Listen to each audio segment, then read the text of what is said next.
Brilyn Hollyhand, who is the co-chair of the RNC's inaugural Youth Advisory Council. And this happens to be happening in your backyard, Brilyn. So I guess as a Southerner, you have to be pretty excited about all these presidential candidates in town. Yes, sir. Super excited. I appreciate you having me. Roll Tide. I've been out there since 4 a.m. this morning. I just came home to do this, and I'll be back out there all day. So it's been a good day. All right, so the host of this program, Brilyn, is a University of Tennessee Volunteers fan, so we will have to end the interview if you say "Roll Tide" anymore. So there we go. Look, let's talk about the mood on campus right now. I understand that some students are going to be allowed in. How many kids are trying to get into the debate hall tonight? Yeah, let me tell you this statistic here. We had over 7,000 enrolled University of Alabama students request tickets but from the RNC, and we only have 1,000 seat capacity. So we've fit in as many students as we can. We've given them front row access to democracy and action. And the students that we couldn't fit in, we have a watch party going on down the street that's actually overlooking Bryant-Denny Stadium for them to sit and watch. And we've got a DJ booked, and they're going to have a grand old time as well. So we're trying to get as many young people involved in democracy as possible. Wow, so you're telling me 7,000 students on campus wanted 1,000 of those tickets. That's pretty impressive. What do you make of that? Why do you think there's such an interest? Well, Mr. Starnes, I'll tell you this. I was at the Iron Bowl, which I know you're familiar with, and I was at the SEC Championship, and I think these are hotter tickets to come by than those football tickets were. But I think our generation is looking for change. They're looking for hope. They're looking for path forward, and our presidential candidates provide that. People are eager to hear from our candidates. All day they've been out on the quad speaking. I just got a text from a buddy that Vivek Ramaswamy is in bike shorts running across the quad, and he's stopping to talk to voters. So they're eager. They're excited. DeSantis was out at a diner a few minutes ago. People are talking to him. So all across campus, even people that aren't involved with the debate tonight are just running into our candidates, and they're super excited about it. For you, Brilyn, and again, you're co-chair of the RNC's inaugural Youth Advisory Council, what is it that you're looking for as a young voter? I understand you're going to be casting your first vote for president in 2024. What are you looking for? Yes, sir.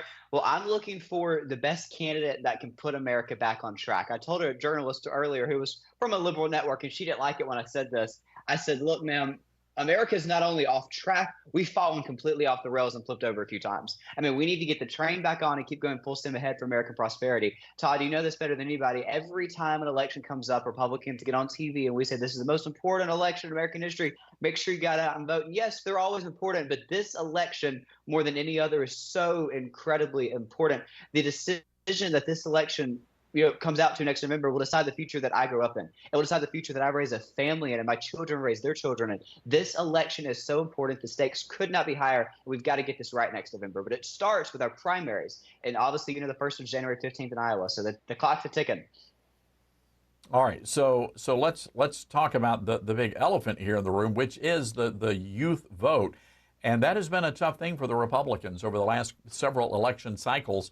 Specifically, the young people just haven't been coming out to vote. Gen Z and millennial voters. How do you prod those folks to the ballot box on election day? Well, I think we give them access.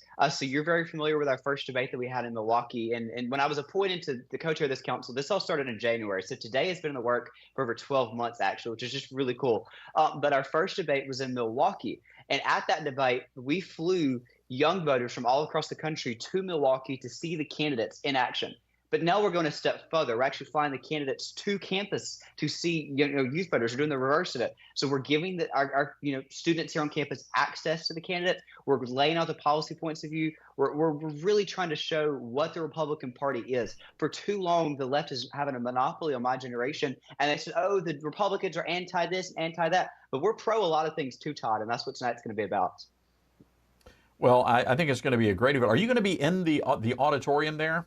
Of course. Yes, sir. I'm actually supposed to change into another suit and head back out there. So I'll be in there. It'll be like fireworks tonight. So it's an all-female crowd. So you're not, as far as the moderators go. So you don't be jumping up on the stage and trying to ask your question tonight, Brilyn. I'll let Megan Kelly handle it. Yeah, that's that will be very interesting to see. And of course, we had hoped that President Trump would be there. I know the Secret Service had gone out and had done some sweeps of the campus in advance of the debate, and that led to a lot of people wondering. But of course, the former president will not be there in Alabama. I have to imagine that is a little disappointing. The president seems to be very popular in SEC country, Southeastern Conference country. So I'm sure folks there at Alabama must be disappointed not to see him. That's correct, Todd. But I'll tell you this: I met with the president face to face back in August. That's the last time he was in the states. He came here for a fundraiser, and I had a private meeting with him beforehand. And I told him then, "Hey, Mr. President, there's a possibility of a debate being here in Tuscaloosa. We'd love to have you back." As you noted, the last time he was here was for an Alabama versus LSU football game back in 2019. So he's familiar with Tuscaloosa. He's been here before. I pitched the idea to him. He said if it was a smaller stage, he'd be interested in coming. I've followed up with his team in the past few weeks. We'd love to still have him here. I'll say I was there this morning. There's a fifth podium backstage. If President Trump was watching Newsmax right now and he decides he wants to come up and have his say, there's a fifth podium ready for him. So we're ready. That's a good answer. All right, Brilyn, I'm giving you marching orders.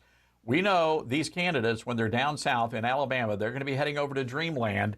Anybody who tries to eat ribs with a fork, you've got to let us know. So we will expose them. Yes, sir. That is unacceptable in Yes, the sir. southern states. All right. Well, Brilyn, have a good time tonight, and congratulations, and we wish you guys luck getting the youth vote out. Thank you. I appreciate you. Have a great day. Merry Christmas.